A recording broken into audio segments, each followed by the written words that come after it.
அமுதரசன், உங்க நிறைவு கருத்து என்ன? ராம்கி சொன்னதுக்கும் சூர்யாவுக்கும் சேர்த்து நீங்க சம்ம பண்ணலாம்.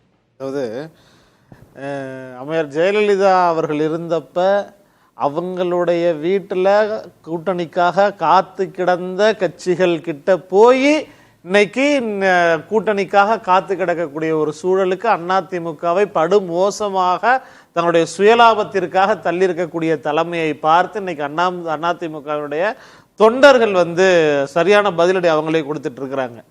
அதனுடைய வெளிப்பாடு தான் இன்னைக்கு அந்த கட்சியில இருக்கக்கூடியவர்களே கட்சியை காப்பாற்ற வேண்டிய தேவை இருக்குது அப்படிங்கிற ஒரு இன்செக்யூர்டான ஃபீலிங்க்கு தள்ளப்பட வேண்டிய ஒரு சூழல்.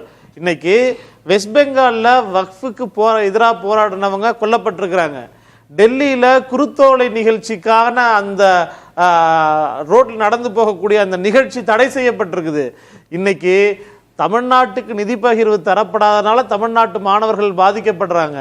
அப்போ வட மாநிலங்கள்ல என்னென்ன காரணத்துக்காக பாஜக ஆளக்கூடிய மாநிலங்கள்ல அங்க இருக்கக்கூடிய மக்கள் பாதிக்கப்படுறாங்களோ அதே பயம் இங்க இருக்கக்கூடிய தமிழர்களுக்கு இருக்கு.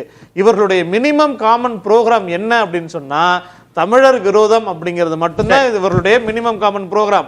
இல்லன்னா தமிழ்நாடு பாதிக்கப்படக்கூடிய தமிழ்நாட்டு மக்கள் பாதிக்கப்படக்கூடிய எந்த திட்டமா இருக்கட்டும் சட்டங்களாக இருக்கட்டும் இதை நீங்க கன்வின்ஸ் பண்ணிருக்கணுமா இல்லையா? அதை நீங்க உறுதி கொடுத்திருக்கணுமா இல்லையா? அது எதுவுமே நான் பேச மாட்டேன். நாங்க எங்களை காப்பாத்திக்கிறதுக்காக மட்டும் கூட்டணியில போய் சேர்றோம். அதற்கான பதில் மக்கள் தொடர்ந்து எல்லா தேர்தலும்